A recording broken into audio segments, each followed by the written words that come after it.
Les amis, bonsoir à tous, j'espère que vous allez tous bien. Bienvenue dans votre émission politique de la semaine. On se retrouve comme chaque dimanche à 17 h pour revoir ensemble tout ce qui s'est passé cette semaine, les copains. Nous allons donc parler de Israël-Palestine avec la libération des otages. On va écouter Le Cornu qui tabasse la France insoumise dans l'hémicycle de l'Assemblée nationale. On va revenir sur Le Cornu et la proposition de suspension de la réforme des retraites. On ira bien entendu écouter la France insoumise concernant sa position actuelle sur ce qu'elle va faire. On écoutera Marine Le Pen également. On reviendra sur la polémique de Jean-Luc Mélenchon qui a fait un doigt d'honneur. Oh mon Dieu, la catastrophe. On finira bien entendu par les ravages du RN. Et puis, je vous ferai part d'un appel national de la part de React-One aux patriotes français. Je profite pour vous dire quelque chose. Ça fait maintenant 2 ans que vous nous avez demandé d'avoir des t-shirts, des goodies, des tasses, etc. de la part de React-One. Elle est là, elle est présente. Je vous présente la collection de bienvenue de React-One, les copains. Vous pouvez bien entendu retrouver cette collection de bienvenue épinglée en description de cette vidéo. Vous avez tous les articles qui sont proposés, en tout cas une partie, et ça vous dirige vers le site internet de React-One, en tout cas notre shop, notre boutique en ligne, et vous pourrez bien entendu recevoir vos goodies, les amis. On l'a fait, on a mis du temps, mais il fallait bien le faire, et on voulait penser cette collection comme étant une collection singulière, à l'image de React-One, donc la voici, on vous la propose. Bien entendu, il y a d'autres produits qui vont arriver au fur et à mesure des semaines, au fur et à mesure des mois, des centaines de produits, même pour être très honnête avec vous. On vous propose donc cette boutique en ligne. On va pouvoir maintenant commencer cette émission. Avant qu'on démarre par les séquences vidéo, on va aller vite fait sur Twitter. Donc Bruno Attal qui nous a dit, bien entendu, la Delogu est partie en vacances en Algérie. Référence du coup à monsieur Delogu, député de la France Insoumise. Il ne risquait rien, là-bas il n'emprisonne que les intellectuels, comme quoi apparemment il serait teubé, etc. Hashtag Boalem sans sale. On a répondu bien entendu à monsieur Attal, c'est tout à fait normal. Nous en tant que React-One, on rééquilibre les choses, même quand c'est 2 parties qui ne nous concernent pas spécialement.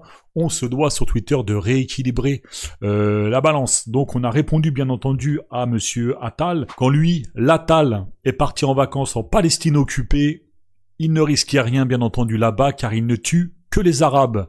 Hashtag Free Palestine. Voilà, c'était important qu'on lui rappelle et qu'on rééquilibre les choses, parce que ce monsieur se permet de dire un petit peu tout et n'importe quoi, de se prétendre patriote alors qu'il n'est qu'un nationaliste sioniste pro-israélien. Donc il a le droit, c'est son droit bien entendu, mais c'est normal que nous, en tant que patriotes de gauche, on lui rappelle qu'ici il est en France et qu'il doit équilibrer les choses.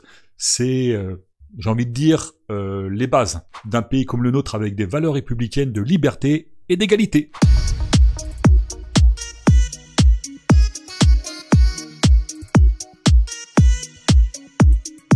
Voilà, il me semblait que c'était important de lui rappeler 2-3 petites choses à ce mec-là, parce qu'il commence vraiment à prendre des positions qui commencent fortement à m'inquiéter. Je vais pas vous mentir, les copains, enfin moi ou vous, tout le monde, bien entendu.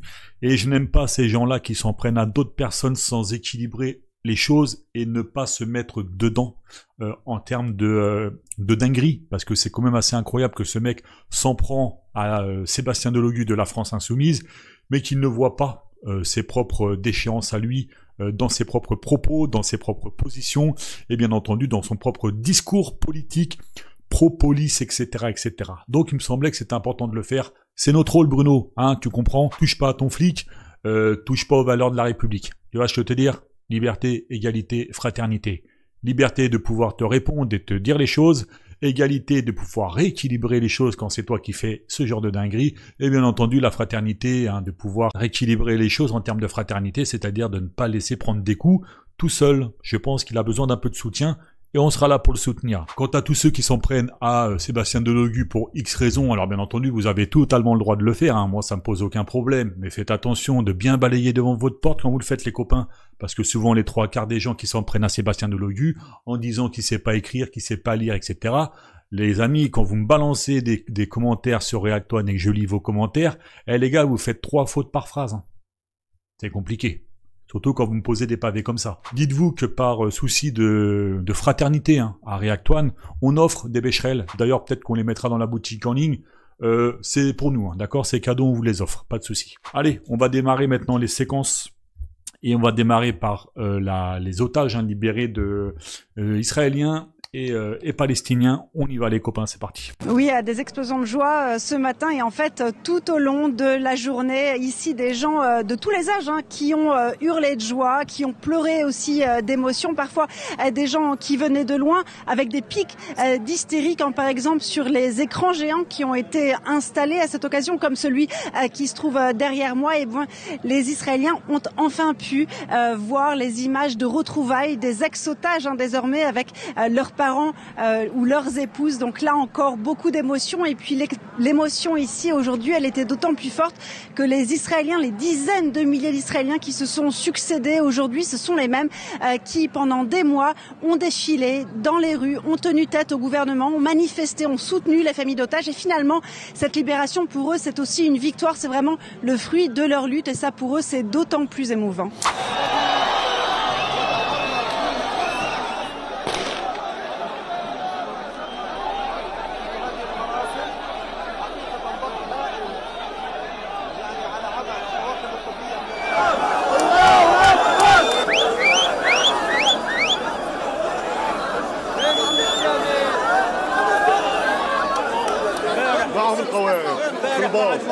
شعور لا يوصف، انا مش مصدق لحد الحين يعني الحمد لله كنا نستنى في الفرحه هاي مش حاس فيها لانه مفاجاه كبيره والله، وكان ضغط نفسي كبير علينا، والواحد لاخر لحظه ما كنتش مصدق والله. مبسوط كثير لا توصف لا توصف، بدور على اهلي بدي اتصل عليهم. كم كنت محكوم؟ مؤبد 20. كنت شعرنا حيجي اليوم تطلعوا برا؟ كنا نعم نبني الامل، وعشان هيك كنا صامدين. الحمد لله. كيف مروا ال 20 سنه عليك بالسجن؟ يعني سيئات بس يعني بالنهايه كنا صامدين، معنوياتنا عاليه. بدنا دوله يعني، بالنهايه احنا بدنا دوله زينا زي اي دوله في العالم.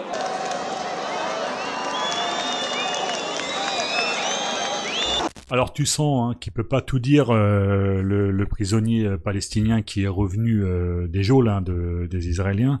Alors, je vais rééquilibrer les choses bien entendu. Première chose, c'est une très bonne chose que les otages israéliens aient été libérés. Deuxième chose, c'est une très bonne chose que les otages palestiniens aient été libérés. J'ai condensé 2 vidéos, il me semblait nécessaire parce que j'ai regardé toute la semaine les médias mainstream français, puisque notre travail c'est de rééquilibrer les choses et de dénoncer ce qui eux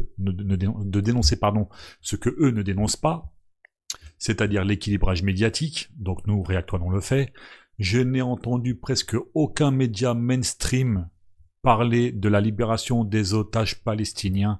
Ils se sont tous félicités de la libération des otages israéliens, à juste titre bien entendu, mais ils n'ont pas fait le même travail d'équilibrage en étant également heureux des otages palestiniens. Donc bravo à HuffPost qui a fait le boulot. Je tenais moi à rééquilibrer les deux dans le journal qui est celui de React One, c'est-à-dire celui qu'on vous propose maintenant tous les dimanches afin de rééquilibrer l'actualité, et je trouvais ça important de le faire. J'oublie pas de mon côté, et là c'est plus sur un plan personnel, que c'est un bête de coup de com' de la part de Trump, et que dans le calendrier qui est l'heure, ça interroge. Je dis juste ça, je vais pas aller plus loin parce que je n'ai pas les affirmations qui sont les miennes ne pourraient pas être crédibles si j'allais un petit peu plus loin avec ma simple pensée. Et il faut que je fasse attention à ce que je dis, étant un média citoyen qui vous parle en tant que citoyen et qui vous donne un petit peu d'informations. D'accord? Donc je vais m'arrêter ici. Je dis juste que c'est une très bonne chose pour les otages israéliens d'avoir été libérés. C'est une très bonne chose pour les otages palestiniens d'avoir été libérés. J'aurais aimé, bien entendu, que les médias mainstream français fassent le même équilibrage en termes d'image à vous montrer. Bon, c'est pas grave, on le fait maintenant, on est habitué et on sait pourquoi ça se passe dans ce sens-là et pas dans un autre. Voilà. On va maintenant, du coup, les amis, passer à la politique générale, bien entendu, de Le Cornu à l'Assemblée nationale. Alors, à l'heure où je vous parle et à l'heure où j'enregistre cette émission, les motions de censure ont été votées, d'accord. Ils n'ont pas été ils n'ont pas été validés, hein, d'accord. Il faut savoir que celle de la France Insoumise n'a pas été validée, celle du Rassemblement National n'a pas été validée. Ils ont été rejetés et ça s'est passé à 18 voix près, et c'est bien entendu une partie du Parti Socialiste qui a sauvé la tête d'Emmanuel Macron et de son gouvernement. J'entends bien le gouvernement Le Cornu. Donc on va aller d'une part écouter ce fameux Le Cornu, Dans une première vidéo que je vais vous faire voir, vu qu'on vient de passer du sujet israélo-palestinien à ce qui s'est passé à l'Assemblée nationale sur le fait que la France insoumise avait dit que la France avait livré des armes à Israël et dont le Cornu s'est gargarisé de traiter la France insoumise de menteur. Donc je vous passe la vidéo et ensuite on en parle et je rééquilibre les choses. La seule chose que je ne peux pas accepter, vraiment, c'est de dire que la France a participé à un génocide à Gaza. Pas une arme française n'est allée à la destination de Tsahal. Je ne cesse de le répéter depuis 3 ans et vous maintenez ce mensonge. Jamais vous ne faites état de l'action des forces armées lorsqu'elles ont distribué des vivres, des denrées alimentaires, des médicaments aux populations à Gaza. Jamais vous ne faites référence à ce que l'armée française a fait à El Arish avec notamment ce bateau hôpital, le Dixmude. Jamais vous ne parlez de l'engagement des forces armées dans la Finule, à la frontière, avec notamment des soldats qui ont été blessés. Donc arrêtez de caricaturer et de mentir sur la position de la France, sur un sujet aussi grave et aussi sensible. Arrêtez de remonter les Françaises et les Français les uns contre les autres. Vous avez le droit de vous opposer, vous avez le droit d'être brutal, vous n'avez pas le droit de mentir sur un sujet aussi grave. Alors le Cornu, c'est pas bien ce que tu fais, parce qu'effectivement c'est toi le menteur. Donc j'explique, je recontextualise les amis. Bien entendu, il est en train d'incriminer la France insoumise dans l'hémicycle en expliquant à tout le monde que la France insoumise a droit d'être une opposition, a droit de s'insurger, blablabla, mais qu'elle n'a pas droit de mentir. Maintenant, on va passer du discours à la preuve. J'aimerais vous faire passer un article de journal qui a été fait par Mediapart. Alors moi, je suis abonné à Mediapart, donc du coup, je peux vous passer des choses que peut-être que vous ne voyez pas. Diplomatie et défense, enquête, vente d'armes, le boom des exportations françaises y compris vers Israël. Mediapart s'est procuré le rapport 2025 sur les exportations d'armement de la France avec 21,6 milliards de commandes. L'industrie militaire a connu sa 2e meilleure année. Dans le même temps, les exportations à destination de l'État hébreu ont atteint un montant inégalé depuis 8 ans. Et ce, malgré le génocide en cours. Donc, source Mediapart, et le rapport, c'est un rapport qui a été, du coup, que s'est procuré Mediapart de 2025. Donc, c'est pas la semaine, c'est pas il y a 8 ans. C'était la semaine dernière, ça. Enfin, histoire de parler, mais en faisant une métaphore.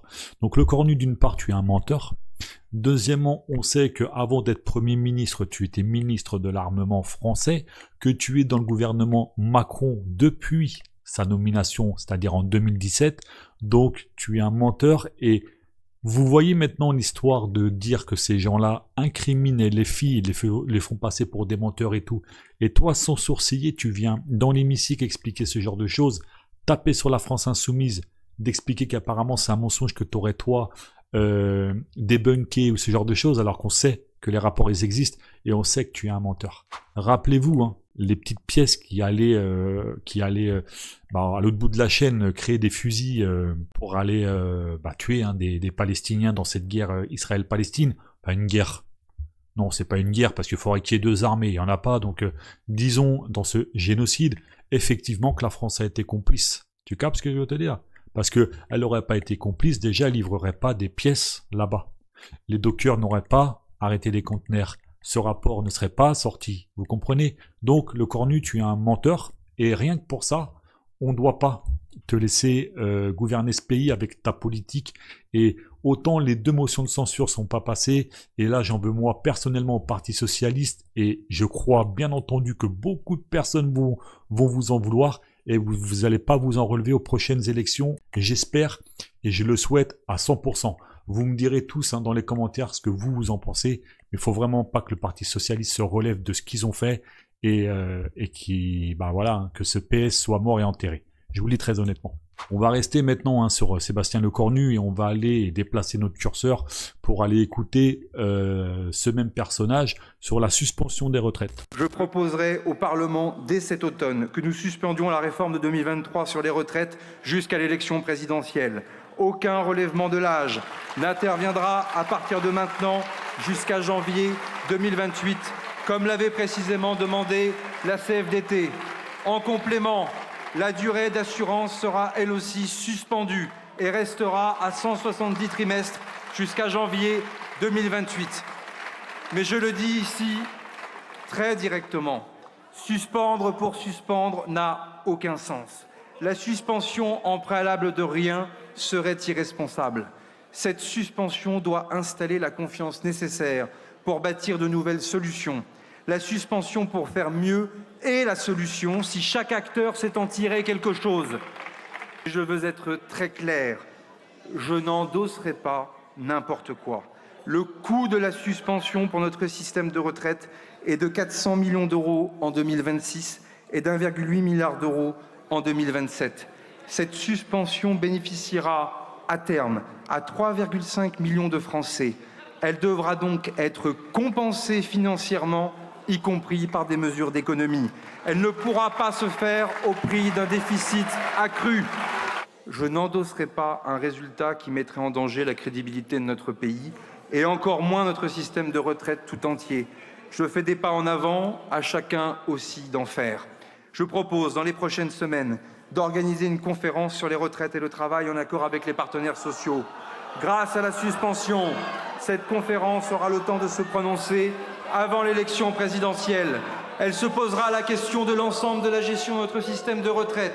Certains veulent des systèmes par points, d'autres par capitalisation, d'autres veulent abandonner toute référence d'âge. Mais ces propositions ne valent que si l'on sait qui est responsable, aux partenaires sociaux de s'emparer ou non de cette responsabilité de gérer le régime. Si la conférence conclut, le gouvernement transposera l'accord dans la loi et le Parlement décidera. Sinon, il appartiendra aux candidats à l'élection présidentielle de faire leurs propositions et aux Français de les trancher. Alors, il y a beaucoup de choses à dire et j'aimerais aussi revenir sur quelque chose que vous avez peut-être pas vu dans cette vidéo, les petits détails, et je vais vous en parler. Alors, concernant la réforme des retraites, c'est une douille. Ah, je crois que tout le monde a bien compris que c'était une douille. Là, c'est pour donner des gages au Parti Socialiste qui avait apparemment demandé cette suspension des retraites pour ne pas être censuré. Après coup, on est dimanche, du coup les motions de censure sont passées ce matin, jeudi matin, au moment où je suis en train d'enregistrer cette émission. Donc du coup, le Parti Socialiste aurait gagné ceci, d'accord? C'est-à-dire du coup une suspension de cette retraite-là, et du coup les macronistes, c'est-à-dire le gouvernement Lecornu, n'ont pas été censurés, donc le deal entre les macronistes et le Parti Socialiste, et j'entends bien pas la gauche les amis, juste le Parti Socialiste, d'accord? C'est fait et a été réalisé. Donc tant mieux Olivier Faure pour toi, mais sache que ça c'est une traîtrise complète et que les gens vont certainement pas l'oublier. De plus, je rajoute que c'est une douille complète pour la simple et bonne raison que il est en train de suspendre la réforme des retraites, mais les Français ils ont tranché. T'es en train de dire ce sera au futur président de faire les choses et d'expliquer, et puis aux Français de trancher. Les Français, ils ont tranché. Ils t'ont dit qu'ils voulaient pas de la réforme des retraites. Ils t'ont dit, tout le monde t'a dit, à plus de 70% dans ce pays, qu'on ne voulait pas de ta réforme des retraites, au même titre qu'à l'heure d'aujourd'hui, on est en train de tous vous expliquer que les macronistes, on n'en veut plus. On veut que vous quittiez le pouvoir et que vous rendiez les clés. On n'est plus à négocier avec vous, vous n'avez pas à négocier avec nous, on veut que vous partiez. De gauche à l'extrême droite, s'il y a au moins quelque chose, enfin même de l'extrême gauche à l'extrême droite, j'entends bien quand j'ai extrême gauche, je parle pas des LFI, je parle bien de l'extrême gauche, lutte ouvrière, NPA, etc. Jusqu'à l'extrême droite, j'entends bien le Rassemblement National et les plus gros identitaires de Zemmour, etc. Tout le monde veut que Macron parte. Même Édouard Philippe, même Gabriel Attal, c'est dire. Donc là, du coup, de la part des macronistes, c'est un déni complet. Et Macron, à l'heure d'aujourd'hui, on peut parler clairement de politique autoritaire avec un Gadjo qui ne veut pas partir, qui est dans le déni, qui pour moi est psychopathe dans tous les sens et qui à l'heure d'aujourd'hui, les copains, j'ai bien peur de vous dire que le seul moyen de le déloger, c'est certainement pas d'aller faire des manifestations. D'accord? Ou en tout cas pas avec des pancartes. Bon, je reviens sur ce que je disais. Cette réforme des retraites est du coup une douille complète parce que forcément, elle sera remise sur le tapis, forcément ça va durer, forcément ce sera toujours le même cirque et forcément on n'obtiendra rien qu'à chaque fois une espèce de suspension. J'aimerais par contre revenir sur quelque chose dans cette vidéo que je trouve ultra important. Vous allez observer avec moi, je vais repasser la vidéo, mais je ne vais pas repasser la vidéo dans sa totalité, je vais juste repasser la vidéo au moment où on voit Olivier Faure, d'accord? Observez au moment où Lecornu y parle, et observez-le, ce qu'il va faire avec sa tête. Il va faire un clin d'œil, il va acquiescer. Mais il va acquiescer sur sa gauche. Donc quand vous retournez l'hémicycle, là il est en face de vous, donc c'est effet miroir, d'accord? Donc là, ce qui est à droite en fait de lui est à gauche et ce qui est à gauche est à droite, d'accord? Donc quand vous maintenant vous retournez et que vous voyez Olivier Faure faire un clin d'œil et faire une suspension, j'aimerais bien savoir à qui il fait ce clin d'œil et à qui il fait cet acquiescement. Observez et on en parle. Vous voyez ce que je suis en train de dire? Sachant que le Parti Socialiste dans l'hémicycle, vous avez LFI qui est tout à gauche, ensuite vous avez les écologistes, si je dis pas de bêtises, ensuite vous avez le Parti Socialiste et ensuite vous avez l'IOT, d'accord? Là, quand vous le voyez Olivier Faure positionné et que vous le voyez tourner, c'est pas à droite vers LFI qui fait un acquiescement, vous voyez? Parce que là, lui où il est, quand vous retournez l'hémicycle, LFI est tout à sa droite, d'accord? Donc là, du coup, quand vous le voyez dans son hémicycle acquiescer et faire un clin d'œil, à qui exactement il le fait? Quand vous regardez la session, observez.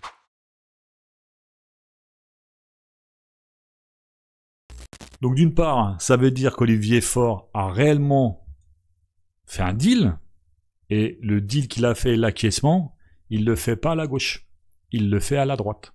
Enfin, à sa gauche, mais du coup, hémicycle à sa droite, vous voyez? Donc, Olivier Faure, mon très cher ami, je vais moi vous dire ce qui se passe réellement avec le Parti Socialiste. Bon, vous l'avez déjà entendu, je suppose que tout le monde va acquiescer ce que je vais dire, c'est pas une surprise, je n'invente rien. Mais c'est bien de le rappeler. Le Parti Socialiste a très bien compris à l'heure d'aujourd'hui que plus aucun électeur de gauche ne voterait pour le Parti Socialiste. D'une part parce qu'il a été trompé par la politique de Hollande et par Hollande il y a quelques années, et maintenant il a été trahi. Ils ont été trahis par Olivier Faure parce que beaucoup d'électeurs du PS ne sont pas d'accord avec la position d'Olivier Faure de faire des alliances avec le macroniste. Sachez-le. Qu'est-ce qui se passe? Eh bien, Olivier Faure, sachant ça, ils sont en train de sauver leur siège et leur parti. Toute une histoire d'argent. Je vous ai déjà expliqué qu'aux législatives, quand le financement des partis politiques, c'est entre 1 euro et 3 euros, en fonction de la parité, en fonction de la... Bon, il y a plein de choses. Je vous ai fait une vidéo qui va arriver dans pas longtemps, où tout est expliqué au niveau du financement des partis politiques, d'accord? Si vous allez voir, c'est très intéressant et vous allez comprendre beaucoup de choses après cette vidéo. Donc c'est une vidéo evergreen, c'est-à-dire une vidéo que vous pourrez revoir qui est intemporelle, d'accord? Vous pouvez même la revoir dans 10 ans, ça sera toujours la même chose tant qu'on sera dans cette 5e. Bref, je reviens. Donc le Parti Socialiste est en train de perdre des sièges, le Parti Socialiste est en train de perdre des électeurs, le Parti Socialiste est en train de perdre de l'argent, et le Parti Socialiste n'a plus que une option pour se maintenir au pouvoir, c'est surtout pas qu'il y ait des nouvelles élections, parce qu'auquel cas qu'il y aurait des nouvelles élections, ils savent qu'avec toutes les traîtrises qu'ils ont fait, vont perdre quelque chose, vous comprenez? Donc là, le seul moyen pour eux de se maintenir à flot, de garder ce Parti Socialiste debout, c'est de s'allier avec les macronistes. Pourquoi? Parce que sans ça, le parti meurt. Mais vraiment, les copains, le parti meurt. Trouvez-moi autour de vous, alors d'aujourd'hui, au moment où je vous parle, un électeur socialiste qui accepte le fait de faire des deals avec les macronistes à l'heure d'aujourd'hui, quand vous savez que le Parti Socialiste a validé le programme du nouveau Front Populaire, qu'ils ont été élus sous ce programme-là, et qu'à l'heure d'aujourd'hui, n'importe quel électeur, comme je vous ai expliqué, de l'extrême gauche à l'extrême droite, veut que le macronisme s'arrête et veut la démission d'Emmanuel Macron, trouvez-moi, je vous mets au défi, trouvez-moi un seul électeur du Parti Socialiste qui est d'accord avec ça, et avec ce qu'a fait Olivier Faure, et avec ce que vient de faire le Parti Socialiste.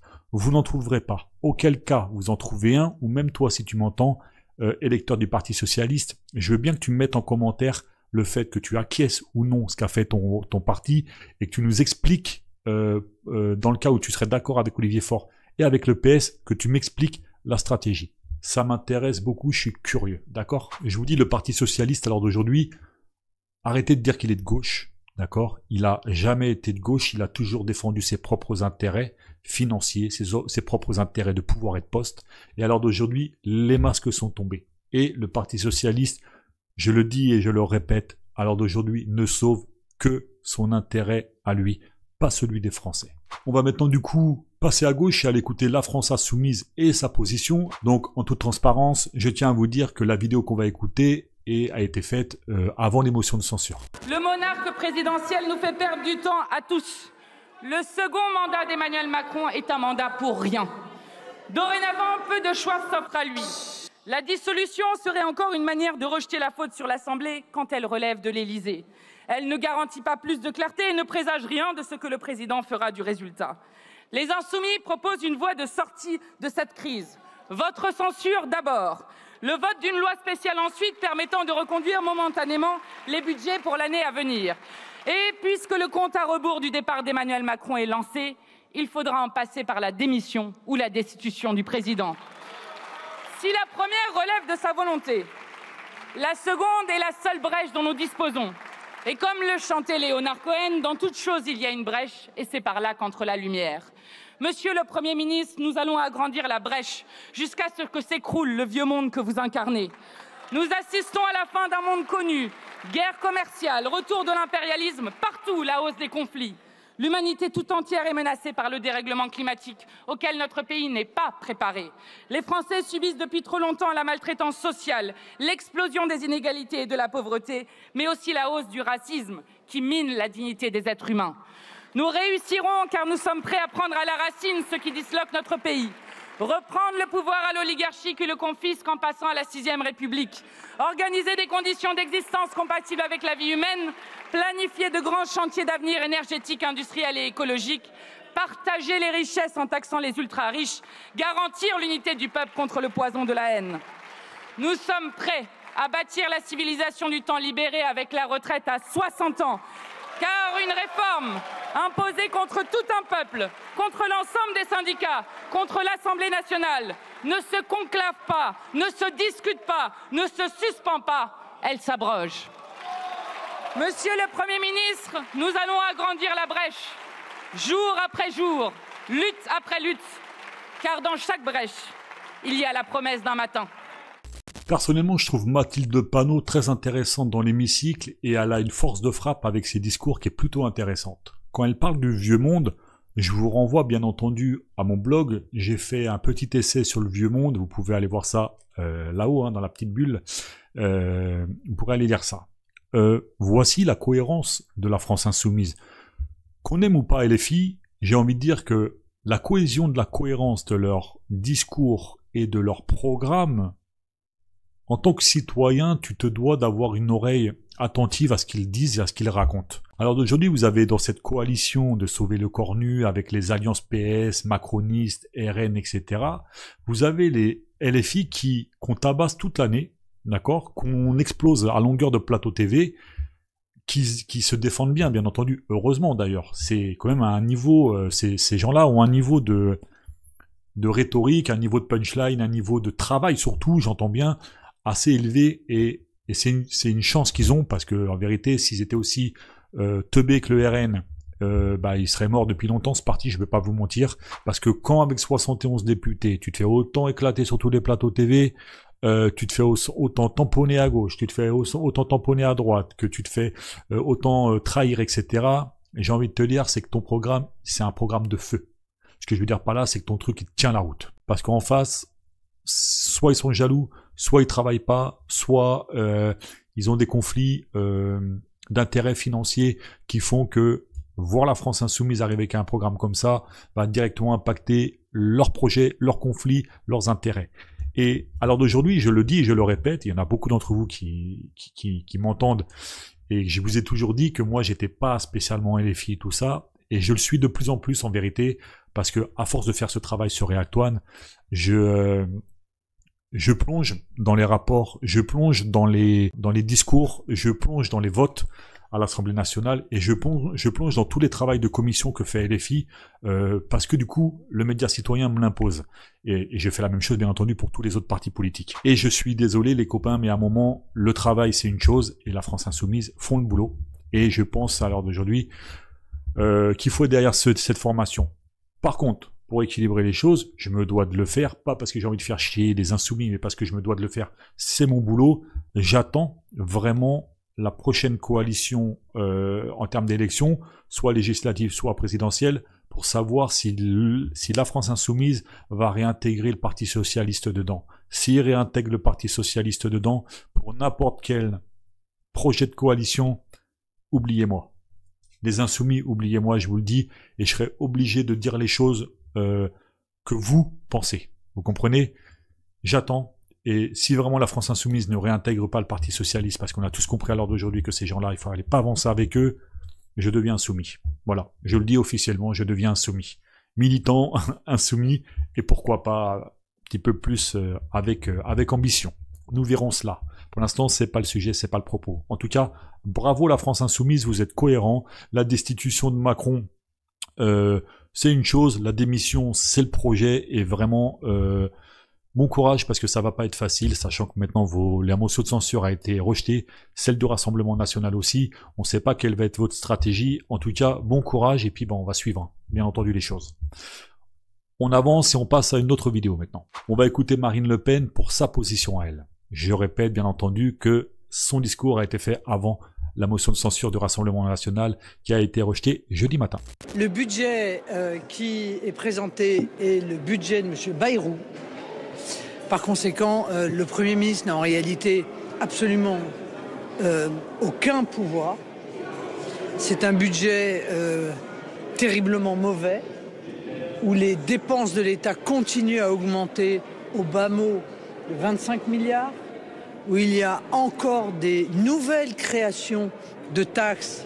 Sauf que petite taxe, plus petite taxe, plus petite taxe, plus petite taxe, ça finit par peser de manière insupportable sur les Français. Donc nous n'avons strictement rien à attendre de ce gouvernement et il est très largement temps de retourner aux urnes. Alors Marine Le Pen, elle est brave, hein, parce que du coup, plus elle parle, plus tu as envie de voter à gauche et partir du RN, parce qu'en vérité, quand tu l'entends se plaindre autant du macronisme, se plaindre autant du gouvernement Le Cornu, qui est pire que celui de Bayrou, qui est pire que celui de Barnier, tu te dis, mais comment est-ce possible que ces gens-là ne votent pas la destitution d'Emmanuel Macron, parce que je rappelle qu'au bureau de l'Assemblée nationale, qui n'est pas l'hémicycle, qui est le bureau de l'Assemblée nationale, ils ont voté en la faveur de Macron. Donc c'est incroyablement lunaire de penser que le Rassemblement national, j'entends bien les cadres, plus particulièrement Bardella et Marine Le Pen, et puis tous les autres cadres en dessous, les secondes zones de cadres, expliquer que le rassemblement, que le macronisme est à bout de souffle, qu'il est mort, qu'il est enterré, etc., que ces gens sont prêts à gouverner la France, quand vous voyez les votes à l'Assemblée nationale qui votent à 65% avec les macronistes, on les a passés les votes, on les a, vous irez les voir, je ne vais pas vous les repasser à chaque vidéo, je pense que tout le monde a les références sur Reactoine maintenant, que vous savez que dans le bureau de l'Assemblée nationale, c'est eux du coup qui n'ont pas fait sauter Macron, qui l'ont sauvé. Sachez les copains que, à l'heure où je vous parle, les électeurs du Rassemblement national sont à 89 ou à 90% pour la destitution d'Emmanuel Macron, qui entendre leur cadre toute l'année leur expliquer que du coup ils sont l'opposition, mais qu'ils font pas sauter. Ça doit être dur d'être un électeur du Rassemblement national là au moment où je vous parle, parce qu'ils doivent être dans l'incompréhension, ces gens-là. Ils doivent se dire, mais ces gens se foutent de notre gueule. Parce qu'à un moment, je veux bien, oui, Bardella sur Air Colgate, oui, Marine Le Pen, elle va sauver la France. Bon, ok. Je parle pas de ces gens-là. Je parle pas des fanatiques. Je parle des gens qui votent le Rassemblement national parce qu'ils pensent vraiment que le Rassemblement national est une opposition. Ils doivent regarder ce théâtre, ils doivent se dire, mais ils se foutent de notre gueule. Je veux dire, il y a un moment, les copains, c'est lunaire. On est tous d'accord. Électeurs du Rassemblement national, vraiment, vous avez choisi votre parti. Vous vous gargarisez de le revendiquer. Vous vous félicitez que ce soit des gens qui vont sauver votre France, qui n'est pas la même que la mienne, je vous le rappelle. Et je suis un patriote de gauche, je vous le rappelle, qui n'ont pas le même projet que vous. Ces gens-là, dites-vous que, quand je dis ces gens-là, je parle bien des cadres du Rassemblement national, n'ont qu'un objectif à l'heure d'aujourd'hui, c'est d'asseoir leur pouvoir, conflit, intérêt financier. Rien d'autre. Vous n'êtes que des vaches à lait pour la simple et bonne raison que le programme qui vous propose ne vous parle pas. Pour la simple et bonne raison que quand on vous parle dans le programme de loi comme l'élargissement du tour extérieur de la magistrature, vous n'êtes pas ces gens-là. Vous n'êtes pas avocat, vous n'êtes pas juriste, vous n'êtes pas ci, vous n'êtes pas ça. Donc ces lois-là ne vous concernent pas. Quand on vous parle de la privation de l'audiovisuel public, faut que vous compreniez que ça va directement en contradiction avec le rejet des valeurs républicaines. J'entends bien la liberté, l'égalité et la fraternité. Vous comprenez? Parce qu'à partir du moment que tu privatises l'audiovisuel public, c'est que tu considères que du coup l'audiovisuel public doit aller à des intérêts privés.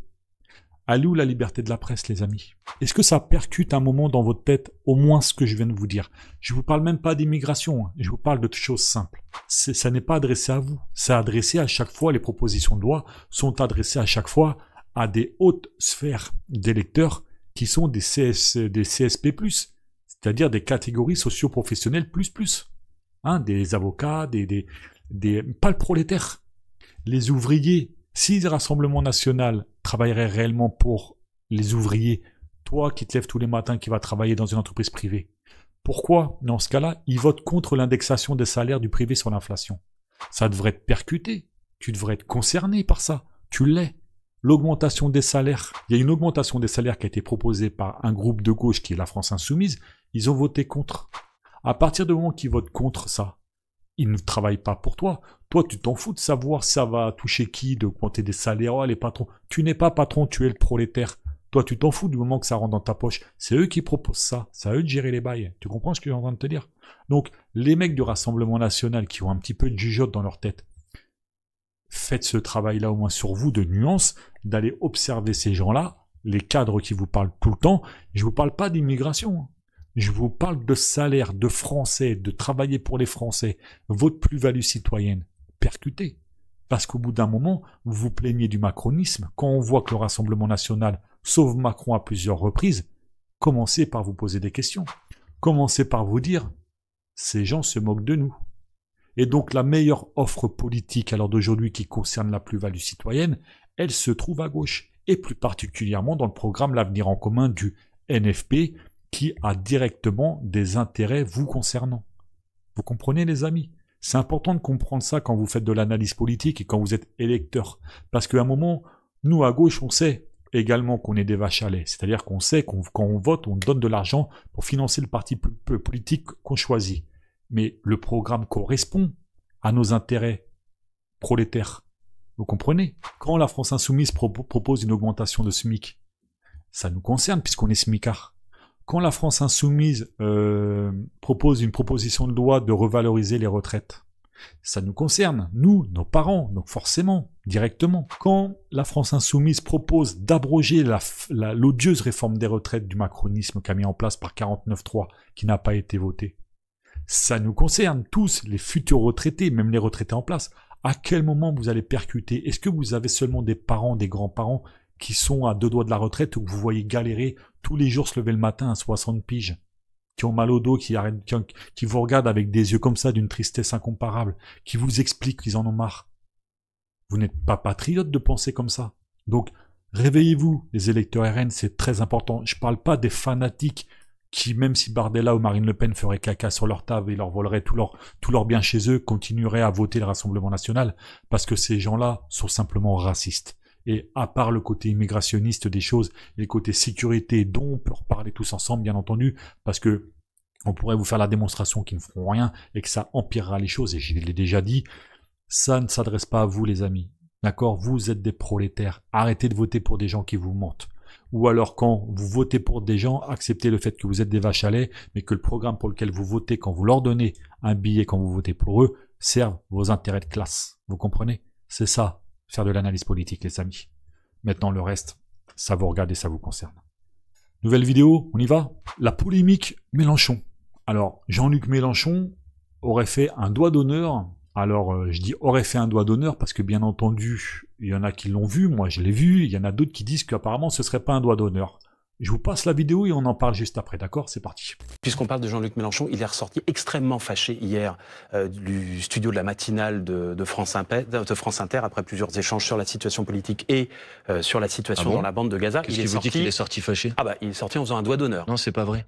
Comment ça, c'est pas vrai? Ce n'est pas vrai. Ce que vous dites est inexact là aussi. Pardon, je suis désolé de devoir vous corriger 2 fois, mais je tiens à votre disposition si vous voulez. Alors pardon, on n'a pas la vidéo là, parce qu'on n'a pas le droit de l'utiliser. Oui, mais faites attention, je tiens à votre disposition une vidéo dans un autre angle que je tiens à votre disposition, que vous pourrez passer sur votre plateau ce soir et vous verrez que ce n'est pas un bras d'honneur et que donc c'est une interprétation fallacieuse d'une image où on essaye de faire croire que Jean-Luc Mélenchon a fait un geste qu'il n'a pas fait. Ça n'était pas un doigt d'honneur. Je peux vous montrer. Appel à la VAR, je peux vous l'envoyer la vidéo et puis vous la passerez. Vous nous envoyez si les images avec grand plaisir. Vous savez, il était furieux.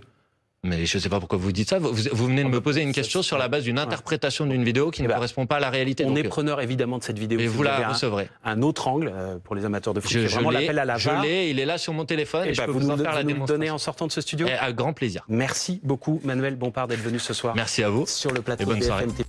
Alors, beaucoup de choses à se dire sur ça. Donc déjà, on va commencer par Manuel Bompard avant d'aller sur Jean-Luc Mélenchon. Donc geste polémique, Mélenchon aurait fait un doigt d'honneur en partant de cette émission.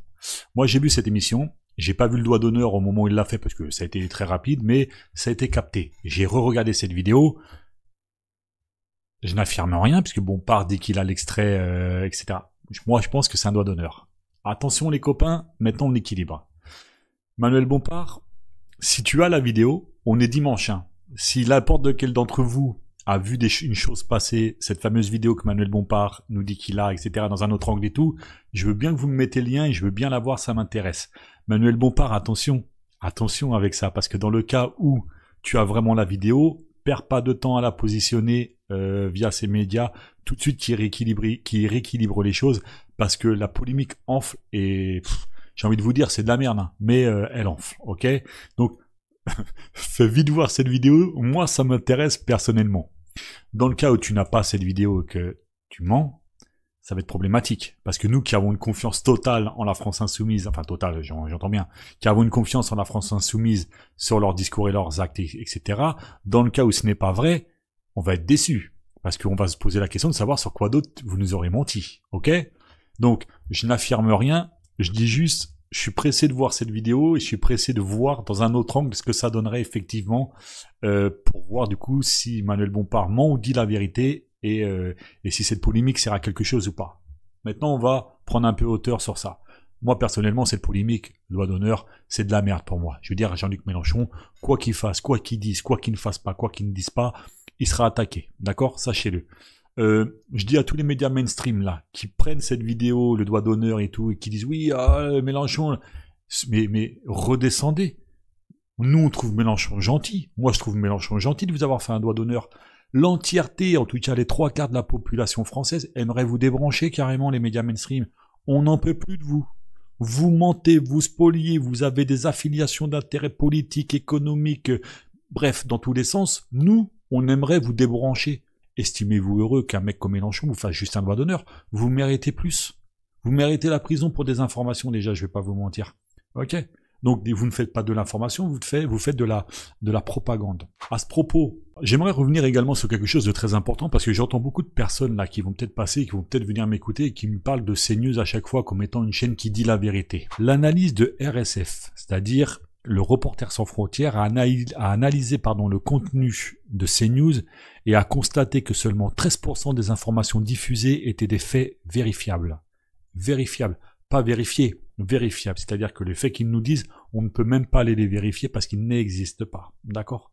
Donc seulement 13% sont vérifiables. Le reste étant des opinions ou des interprétations de leurs chroniqueurs. Cela signifie que la majorité du contenu étant subjectif plutôt qu'objectif. Disons qu'ils ne disent pas la vérité, ils disent exactement, les amis, ce que vous voulez entendre, et j'entends bien les racelards et les identitaires. Donc ça, c'est pas Réactoine qui l'invente, c'est pas n'importe quel gugus qui vous pose un commentaire, d'accord? C'est une analyse construite, vérifiée et vérifiable de Reporters sans frontières. Allez faire ce travail-là de recherche. Ça commence par ça. Donc, je dis, moi, Jean-Luc Mélenchon, en vérité, qu'il leur fasse un doigt d'honneur. Mais les amis, vous méritez beaucoup plus qu'un doigt d'honneur. Donc moi, je dis à tout le monde, tous les médias mainstream, estimez-vous heureux qu'on vous fasse juste des doigts d'honneur. Vraiment. Donc cette polémique ne sert à rien, à part taper encore sur la France Insoumise. Si Jean-Luc Mélenchon a fait un doigt d'honneur à la personne, c'est que la personne lui a cassé les couilles. Donc s'il fait un doigt d'honneur, c'est que la personne l'aura mérité. Auquel cas elle l'aura pas mérité, c'est pour toutes les autres autour de lui qui l'auront mérité, qui tabassaient les filles toute la nuit. Et puis moi j'ai envie de dire, je trouve pas de circonstances atténuantes à Mélenchon, oui c'est bien, c'est pas bien, je m'en fous, je dis juste qu'un doigt d'honneur, on s'en bat les couilles. Quand c'était Dupond-Moretti qui est venu à l'Assemblée nationale, qui a fait des doigts d'honneur à tout le monde, et personne s'est gargarisé de ça. Je veux dire, à un moment, Dupond-Moretti il a fait sa carrière, il a été repositionné, etc. Personne ne lui a rien dit, d'accord? Donc à un moment, bon, c'est de la merde, vraiment c'est de la merde. Les médias mainstream, travaillez vos fonds de sujets, travaillez la forme de vos sujets, travaillez, arrêtez de faire de la polémique, et au moins respectez la charte de Munich, ça commence déjà par ça, plutôt que de faire de l'information sur des tweets. C'est très important pour tout le monde. Voilà pourquoi vous êtes à React One. Une partie pour équilibrer ça, et deuxièmement pour dire à ces gens-là, calmos, calmatez tout le monde, redescendez, un doigt d'honneur, c'est cadeau. On va maintenant passer traditionnellement dans cette émission par finir par les ravages du Rassemblement National, les copains. Attention, c'est cadeau. On écoute, on regarde, et puis on essaye de voir si on peut équilibrer quoi que ce soit. J'y arrive pas tout le temps, mais on va voir ça. C'est parti. On peut même plus brandir le drapeau français. Pourtant, on est en France. Si on a le malheur de le sortir, on se fait traiter de nazi et de raciste. Moi, je peux être les deux. Parce que maintenant, il y en a marre. Ils nous cassent trop les couilles. En fait, j'ai envie qu'ils dégagent. Allez, Bardella. Petit TikTok, pour réagir un petit peu, parce que comme vous savez, moi je suis un total défenseur du Rassemblement National. Et aujourd'hui, je trouve pas ça normal qu'on condamne Marine Le Pen pour soi-disant détournement de fonds publics. Ah ouais, non, je suis pas d'accord avec ça. Il y a un moment donné, il faudrait peut-être se remettre l'église au milieu du village. Marine Le Pen, qui soi-disant, je dis bien soi-disant parce que moi j'ai pas eu les preuves sous les yeux, aurait fait du détournement de fonds, on la condamne direct. Bah non, je suis pas d'accord. On veut condamner Marine Le Pen, tout ça pourquoi? Parce que le RN commence à bien prendre sa place dans le monde politique et qu'on a juste envie de les faire taire. Et c'est pour ça que moi, je défendrai, quoi qu'il arrive, corps et âme, la famille Le Pen. On est jaloux des Arabes, on est en France, d'accord? J'ai eu besoin d'un petit peu d'aide. On m'a envoyé balader, d'accord, parce que justement j'étais trop française. Donc nous on se lève tous les matins, on va bosser, on se donne à fond pour avoir un salaire de misère. Et je pense que ceux qui sont pas contents, bah, qu'ils retournent chez eux. Mais le problème c'est qu'ici ils sont royaux en France, ils sont royaux, ils ne veulent pas partir. Si demain on coupe tout, je pense qu'il y aura beaucoup de départs. Et puis ça sera le RN et ça sera rien d'autre. Mais de quoi ça serait dramatique? De quoi en fait? Parce qu'en fait je t'explique, l'extrême droite aujourd'hui, c'est Macron. C'est Macron. Liberté, égalité, fraternité. Tu sais, le b.a.-ba de la France. C'est ça que tu veux? Travailler jusqu'à 65 ans? Ouais, ben l'extrême droite, c'est Macron. C'est Macron maintenant. C'est Macron, il y a quoi? Il y a quoi en fait? Mais Marine, en fait, elle est pas raciste. Faut arrêter aussi avec ça. C'est pas son père. Et aujourd'hui, on a l'occasion de changer, on a l'occasion de vivre mieux. Et puis non. Non, non. Ah, tu comprends parce qu'elle s'appelle Le Pen. Donc, tu dis comme quoi à l'extrême droite, sauf que tu te mets pas au goût du jour et tu sais pas les actualités. Donc voilà. C'est tout ce que j'ai à te dire. Un gaucho. Qu'est-ce qu'il y a, t'as peur? Oh mon Dieu, Jordan. Ah, je vote pour Jordan, je suis une facho. Oh mon Dieu, les gens qui sont d'accord avec moi, c'est des fachos.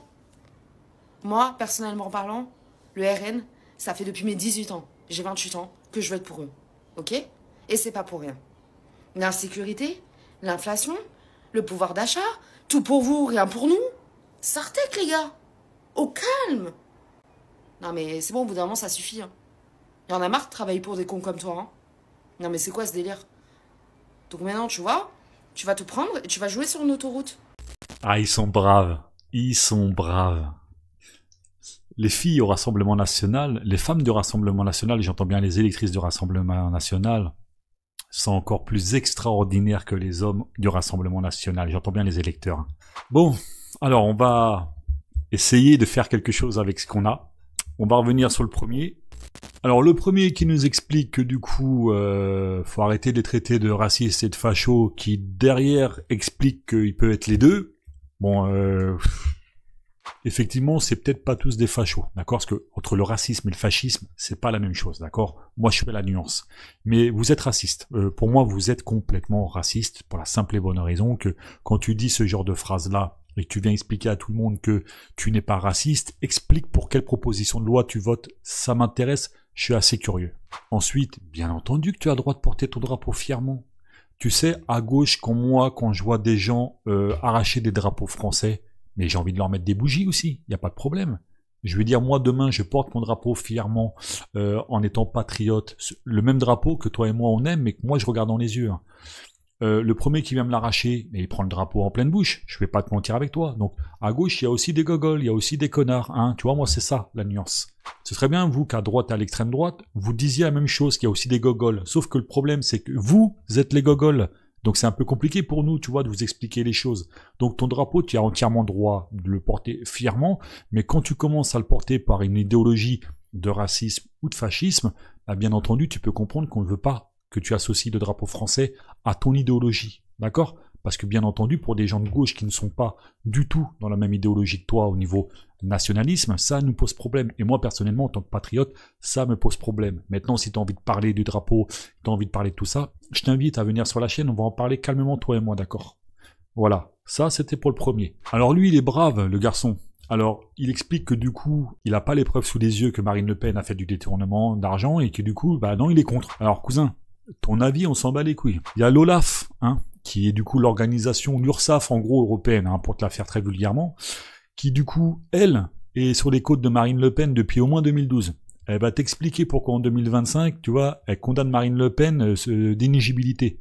Elle va te l'expliquer, parce que l'OLAF, cousin, c'est pas juste un avis. C'est pas Pascal Pro sur CNews qui explique à tout le monde, oui, bah non, y a pas, on n'est pas d'accord. On s'en bat les couilles que vous soyez d'accord ou pas. Marine Le Pen a détourné de l'argent, l'OLAF, donc l'URSSAF européen est sur ses côtes, mais elle n'est pas la seule, hein, on est d'accord avec toi. Mais là, concernant elle, vu que c'est d'elle que tu parles, l'OLAF est sur ses côtes depuis 2012. Le dossier, cousin, il est comme ça. Il y a je sais plus combien de députés qui sont dans leur dans le délire. Il y a un moment, il faut que tu saches de quoi tu parles, parce que c'est très important quand tu commences à expliquer à tout le monde que tu vas défendre corps et âme Marine Le Pen quand tu ne connais même pas le dossier, cousin.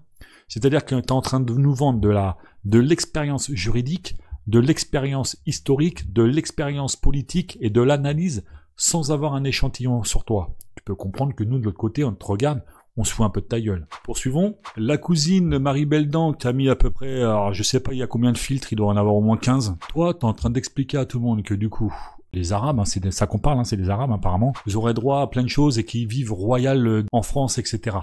Alors, toi, tu as une méconnaissance du système français pour commencer, d'accord? Je t'invite à aller voir quelqu'un de la CAF ou quelqu'un qui travaille à Pôle emploi et ces genres de choses, et lui poser la question clairement de savoir les immigrés, quand ils viennent en France, ce dont ils ont droit à la CAF. Tu vas vite être déçu de ta position, surtout de ce que tu penses. On en a fait la preuve sur React One et on a regardé ensemble une personne de la CAF qui expliquait que ça n'avait rien à voir et qui donnait pas ça à n'importe qui. J'entends bien n'importe qui, les gens que toi tu es en train d'appeler. Quand tu parles des Arabes, attention cousine, parce que les gens d'origine arabe, tunisiens, marocains, ils sont français. Donc à partir du moment que tu commences à parler de ces gens-là en les traitant que d'arabes et non pas de franco quelque chose, bah ça fait toi un raciste. Ou en tout cas là du coup une raciste. On peut vous appeler comme ça. Au moins pas des fachos, mais au moins des racistes. Petite parenthèse, moi, ça m'est arrivé d'aller à la banque, de pas avoir de prêt pour pouvoir faire mes projets, tout ça. C'est pas pour X raison que j'ai dit que c'était la faute des Arabes ou quoi que ce soit. C'était uniquement de ma faute. Pourquoi? Parce que la situation qui était la mienne, au moment où j'y étais, bah mon dossier il n'était pas carré. Tu comprends? Pose-toi la question de savoir si dans ta situation à toi, quand tu as été voir ce dont tu as été voir, l'organisme, c'était une situation carrée de ton côté. Parce que, et je dis pas que ces gens-là ont une certaine tendance de temps en temps à enlever le côté inhumain des choses. J'entends bien les institutions auxquelles tu as droit et auxquelles j'ai droit. Un CAF, comment dire, banque, etc. Mais attention, commence pas à dire que, parce que du coup c'est de la faute des Arabes, des machins, nanana, ils ont le droit à tout. C'est absolument pas vrai. Et dans le cas où c'est des Arabes de nationalité française, ben ils ont le droit au même droit que toi, cousine. Va demander à Naël s'ils ont droit à tout et puis s'ils sont mieux positionnés que toi en tant que Française blanche avec les yeux bleus dans un pays comme la France en 2025. Va demander à Naël, hein, espèce de cagole que tu es. Donc arrête de raconter n'importe quoi. TikTok c'est un fléau les copains, je vais pas vous mentir. Alors toi t'es brave toi. Ça, c'est les petites gadgets d'extrême droite, tu vois, qui viennent expliquer tout le monde que, bah, y a quoi. Quand vous voyez n'importe quel mec qui s'exprime comme ça, de petits jeunes de quartier, tu sais, ils sont en train de dire, hein, regardez, les Arabes, gna gna. Par contre, quand c'est elle, ça pose pas de problème. Elle a le droit d'être au Rassemblement National. Y a quoi. Bon, on va t'expliquer, y a quoi. Déjà, l'extrême droite, je suis en partie d'accord avec toi. Macron, l'extrême droite.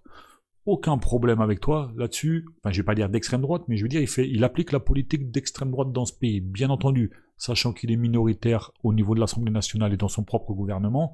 Le seul moyen pour qu'il reste en place et qu'il reste la tête sous l'eau, hein, qu'il soit pas en apnée, c'est de faire des deals avec le Rassemblement national qui, dans leur gouvernance, ont 123 députés. Donc, effectivement, je te rejoins.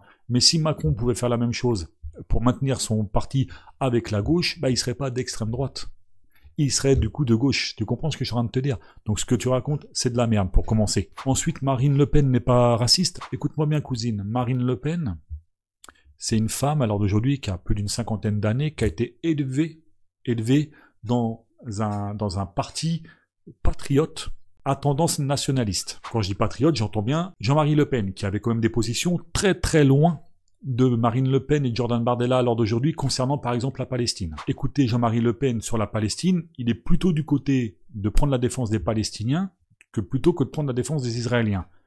Mais ça, c'était avant. Il faut que tu comprennes une chose, cousine, que quand Marine Le Pen, tu la vois aller à Mayotte, ce que t'as pas compris, ma sœur, c'est que quand elle va là-bas, vu que ces gens-là à Mayotte, quand je dis ces gens-là, je parle bien des insulaires, votent à plus de 70% le Rassemblement national, c'est un électorat qu'elle veut pas perdre, puisque ces gens-là, en votant Marine Le Pen aux élections législatives, donnent, comme j'ai expliqué, entre 1 euro et 3 euros de financement de partis politiques, d'accord? C'est-à-dire un vote citoyen égale entre 1 euro et 3 euros. Pour te la faire à peu près vulgariser les choses, on part sur 1,61 €. Chaque fois que tu vas voter aux législatives, tu poses ton bulletin Marine Le Pen, 1,61 €. 9 millions d'électeurs, ça fait un billet, ma cousine. Surtout quand tu sais qu'il y a plus de 70% d'insulaires qui votent Marine Le Pen. Va comprendre quelque chose, toi. Donc, quand cette dame-là débarque à Mayotte, bah, c'est pas dans son intérêt de dire à tout le monde, oui, du coup, vous êtes français, mais pas trop, parce que du coup, vous êtes noir. C'est pas du tout dans son intérêt. Maintenant, si tu veux voir qui est Marine Le Pen, si tu veux savoir ce qui se cache derrière le parti du Rassemblement national et le parti du Front national à l'époque, je t'invite à regarder toutes les émissions et tous les médias indépendants qui ont fait le travail de savoir ce qu'est l'extrême droite à l'heure d'aujourd'hui. Ce n'est pas que Macron l'extrême droite. Je vais te dire c'est quoi l'extrême droite, ma belle. L'extrême droite, c'est un groupe politique regroupant une idéologie avec des positions nationalistes, autoritaires et conservatrices. Le Rassemblement national, de par le programme, est un groupe d'extrême droite. Déjà par son historique et son héritage. Donc je rappelle, les statuts du Front National, ça a été voté et créé par Pierre Bousquet, Léon Gauthier et François Duprat. Les premiers, c'était des Waffen-SS, le troisième, un sympathisant néo-nazi. Deuxième chose, le discours nationaliste, pas patriote, nationaliste, avec la loi de préférence nationale. Donc identitaire, donc d'extrême droite. 3. La politique hostile envers les étrangers et plus particulièrement les musulmans. Je rappelle que ton chef de parti Bardella est parti en Israël boire le champagne avec tonton Netanyahou parce que, je cite, ils avaient le même ennemi commun, à savoir le musulman. Je rappelle que Bardella se dit patriote. Au lieu de ça, il aurait dû s'insurger plutôt que de partir en Israël sur les 2 gendarmes qui se sont fait douiller sur le sol français en Israël. Pas un tweet. Mutisme complet, l'encéphalogramme de la grenouille. 4. Les alliances douteuses avec des partis d'extrême droite européens, l'AfD en Allemagne, Vox en Espagne, la Ligue de Matteo Salvini en Italie et le FDO en Autriche. Bah, va te renseigner sur ces partis, ma sœur, tu vas comprendre les 2-3 références dont je suis en train de te parler. 5. Le rejet des valeurs républicaines, comme je t'ai expliqué tout à l'heure en milieu de vidéo. Bah oui, parce qu'avec l'attaque directe de la liberté de la presse pour la privation de l'audiovisuel public. Donc ça, c'est quelque chose qu'il faut que tu te rentres dans la tête. Je vais te vulgariser les choses au cas où si t'as pas compris ce que j'ai dit. Je sais que vous avez un peu de mal au Rassemblement national à comprendre l'analyse politique. Le RN, à l'heure d'aujourd'hui, c'est la politique économique libérale de Macron pour le mot droite et l'option Raslar pour le mot extrême. Voilà, c'est cadeau, passe le message à ton voisin. Quant à cette fille-là, alors toi, t'es super intéressante et je vais t'expliquer pourquoi. On va oublier le côté facho, machin, ça m'intéresse pas. Tu nous dis à nous que du coup, ça fait depuis tes 18 ans que tu votes le Rassemblement national, ok? T'as 28 ans, c'est depuis mes 18 ans que je vote le RN. Alors, moi, j'ai un peu de bouteille, d'accord? Donc, le Rassemblement National, avant, s'appelait le Front National. Et c'est en 2018 qui s'est appelé le Rassemblement National. Donc, si on fait un petit calcul, toi et moi, on n'est pas trop cons tous les deux. Enfin, toi, je sais pas, mais moi, je suis pas trop con. 2025, à l'heure où je te parle, moins 2018, moment où le Front National est devenu le Rassemblement National, ça fait bien 7 ans, les copains, d'accord? Tu as 28 ans, toi, et du coup, tu votes le RN à tes 18 ans, 28 moins 18, 10 ans. Ouais, réfléchis à ce que tu viens de dire. Je rééquilibre les choses à ta place. Tu votais, du coup, le Rassemblement National jusqu'à 2018, et avant, du coup, les 3 années qui te restaient, donc 7, 8, 9, 10, tu votais le Front National. Je pense que c'est ça que tu as voulu dire. Ils savent même pas compter, ces Mongols. Ensuite, elle est brave. Elle nous dit qu'elle vote le Rassemblement National. C'est pas pour rien, c'est pour l'insécurité. Donc, petit exercice simple pour les nuls.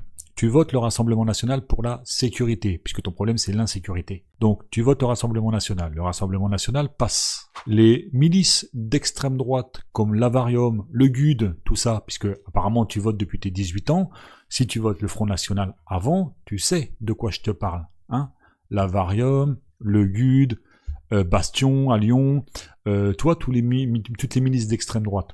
Tu sais apparemment de quoi je te parle, d'accord? Tous ces gens-là, du coup, ont un blanc-seing, c'est-à-dire carte blanche pour défoncer tout le monde, tout et n'importe quoi. La police, pour les plus extrêmes d'entre eux, ont la légitime défense. Si tu votes le Rassemblement National, tu as lu le programme, donc tu sais que la police aura la légitime défense dans toutes circonstances. Auquel cas, je t'invite, depuis tes 18 ans, à retourner sur le programme du Rassemblement National. Ça prouvera d'une part que tu es très con, deuxièmement que tu sais pas lire, troisièmement que tu es complètement inculte de ne pas avoir été voir ce pourquoi tu votes. Déjà, ça donne une idée. T'es peut-être pas facho, mais t'es teubé, hein, on va pas se mentir. Tout le monde, j'entends bien le peuple, à un moment, à force de prendre des bougies dans tous les sens, bah, il va se révolter, il va en avoir marre. Du coup, il va y avoir conflit dans tous les sens, et tout le monde va se foutre sur la gueule. Explique-moi dans un pays comme la France, avec le Rassemblement National au pouvoir, et toutes les milices d'extrême droite, et les petits, les plus teubés d'entre eux, les plus extrêmes, dans un climat comme ça, où va être la sécurité? Vas-y, ça m'intéresse, je suis curieux. Viens en débattre avec moi sur le média, je te donne voilà, un droit de réponse, hein, d'accord? On y va, ça m'intéresse. Incroyable ces gens-là de voter le Rassemblement National pour la sécurité. Ensuite, l'inflation. Oh, tu votes le Rassemblement National pour l'inflation, toi? Bah attends, ma mère, on va te poser un vote, donc t'es peut-être pas au courant. C'est incroyable, hein. Elle vote le Rassemblement National depuis ses 18 ans. La meuf n'est pas au courant du vote que je viens de te passer. Observe bien, il date de 2022, ok? 2022, c'est il y a 3 ans. C'est pas tard, hein. Regarde, je te le pose. Donc là, je te mets le vote devant toi, tu peux pas dire que t'es pas au courant ni de faire semblant. Donc si tu votes le Rassemblement National pour une question d'inflation, explique-moi ce vote. Qu'est-ce que c'est que ces gens? Et elle est toute fière en plus d'expliquer qu'elle est pas facho, mais du coup, elle vote le Rassemblement National depuis ses 18 ans et tout. Excuse-moi, hein, mais à un moment, plus vous parlez, plus on brille à gauche. Parce que là, c'est catastrophique ce que vous êtes en train de faire. C'est catastrophique ce que vous êtes en train de dire. Venez en débat avec des gens comme nous, qu'on vous explique l'analyse politique, qu'on vous explique les votes à l'Assemblée et qu'on vous explique le travail parlementaire de votre parti. C'est important quand même, on peut pas vous laisser comme ça. Bah j'en fais une question nationale, moi. Là, pour moi, ça, c'est une priorité nationale. Vous rééduquez à la citoyenneté, vous rééduquez à la priorité des choses et vous rééduquez à l'analyse politique. Parce que on essaye de devenir une réelle démocratie, alors qu'on n'en est pas une, hein. On essaye de devenir une réelle démocratie, on va finir par tomber dans une idiocratie. On peut pas vous laisser faire. Donc forcément, on sera sur vos côtes, H24, on vous lâchera pas. Et puis, on dit pas Sartek, on dit Psartek. Faut mettre un petit peu de nuance dans ta façon de dire les choses. Quand tu essayes de parler arabe, sinon, bah, tu passes pour une gogole, quoi. Donc, effectivement, hein, ça suffit, hein. Moi, j'en ai marre de travailler pour des connasses comme toi. On va pas se mentir, parce que franchement, quand je vous vois influencer nos gosses, je me dis vraiment qu'il y a un problème dans ce pays. Quand je vois l'influence que vous avez sur des réseaux sociaux comme TikTok, je me dis que vous devriez prendre des peines de prison pour ce que vous faites et pour ce que vous dites. Vraiment. Parce que c'est de la désinformation, c'est du fake, et c'est limite, j'ai envie de vous dire... comment je vais dire ça, une atteinte à la citoyenneté, ce que vous faites, vraiment. Et rien que pour ça, on devrait mettre une peine de prison. Pas grosse, hein, je te parle pas de 10 ans, hein, mais au moins 2-3 mois. Vraiment, hein, j'insiste. parce que ce que vous faites vraiment du mal aux gens, vous faites du mal à la citoyenneté. Je vous le dis comme je le pense. Voilà les amis, on va s'arrêter pour les ravages du RN. Je crois pas que je dois faire plus, ça sert à rien. Alors je pourrais faire des heures et des heures, mais ça servira à rien. Je pense qu'on va s'épuiser. Et puis ces gens-là, je suis même pas sûr qu'ils nous écoutent. Par contre, je tiens à préciser, et je vais vous passer une petite vidéo dont je vais officiellement sur la chaîne lancer ce débat. Et je vais vous la passer tout de suite. J'ai fait un TikTok, je vais l'expliquer. Donc vous aviez la semaine dernière, dimanche 12 octobre, le collectif Citoyens Patriotes. Alors, je vous explique qui c'est. C'est des mecs qui sont nationalistes, qui se pensent patriotes. Ben le patriote, Ludo machin sur TikTok, Grizzly le français qu'on a déjà tabassé, d'ailleurs qu'on a invité sur la chaîne, qui a dit oui puis qui s'est chié dessus 2 semaines avant.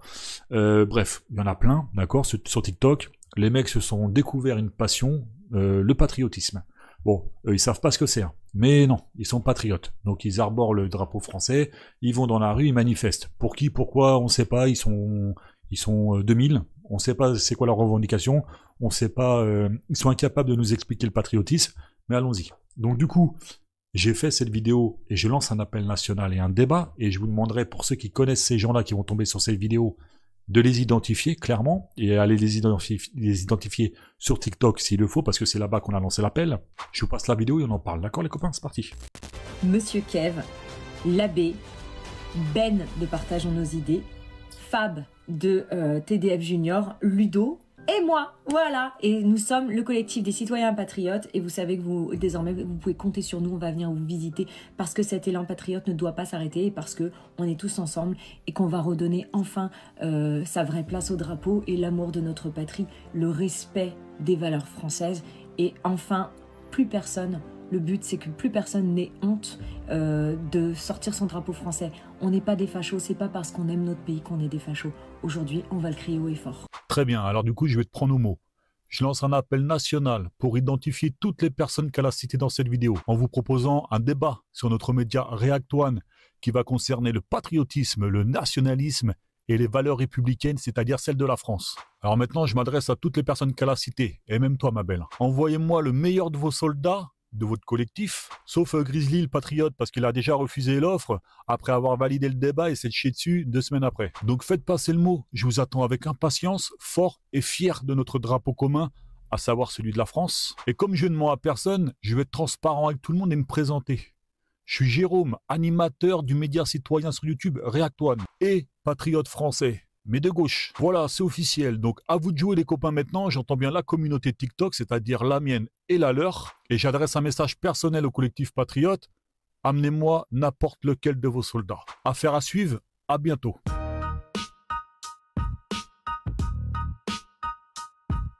Alors bien entendu, l'appel est lancé, alors ça va mettre un peu de temps, le temps que ça arrive jusqu'à leurs oreilles, le temps que du coup tout le monde fasse le petit travail d'identification, le temps que les shorts se mettent en place, le temps que ça fasse du buzz, etc. Mais en tout cas, l'appel est lancé. Comme ça, tout le monde m'a déjà demandé à React One de parler avec des patriotes, des mecs de droite, d'extrême droite et tout. L'appel est lancé, maintenant, en espérant qu'ils répondent à l'appel et qu'ils nous envoient un de leurs soldats pour qu'on puisse avoir ce débat tranquille, posé, mais au moins qu'on sache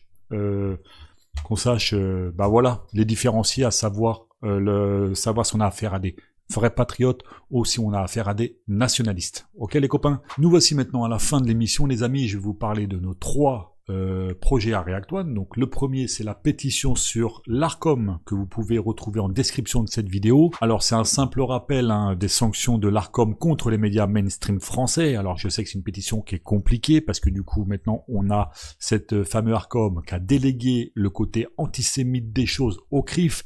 Mais voilà, au moins là le bonheur d'exister cette pétition, et React One est la seule à la porter parce qu'on estime que nous en tant que médias citoyens, on se doit de faire le travail de respecter cette charte de Munich. Étant nous-mêmes non journalistes, on demande aux professionnels, eux, de la respecter encore plus que nous, parce que ça nous semble important. Vous avez également la pétition dans le cadre d'égalité des valeurs de la République française, à savoir un rapport sur les réseaux d'influence israélo-américains et judéo-sionistes en France, au même titre que celui sur les frères musulmans a été fait et ce rapport a été rendu public. On aimerait maintenant, dans un souci d'égalité, que ce soit la même chose avec l'ensemble des autres communautés. Ensuite, bien entendu, si vous voulez faire un don à React One et nous aider à continuer à faire ces émissions, parce que je rappelle que ces émissions n'existent que grâce à vos dons, vous avez le Tipeee que vous retrouverez en description de cette vidéo. Bien entendu, il vous amènera vers notre page Tipeee et vous pourrez, à partir de 1 €, nous aider à financer notre média, notre travail et bien entendu ces émissions. Et je finis, comme j'ai commencé cette émission, par vous parler maintenant de la boutique en ligne React One avec nos goodies, nos vêtements, nos casquettes, nos tasses et plein d'autres produits que vous pouvez également retrouver en description de cette vidéo et épinglés sous cette même vidéo. Les produits sont affichés. Voilà les amis, merci à tous d'avoir suivi React One, merci à tous d'avoir suivi cette émission. Je vous dis moi pour ma part à la semaine prochaine. Bonne fin de journée à tous, pensez à regarder les autres vidéos sur la chaîne. C'était Jérôme de React One. Ciao, ciao les amis, salut.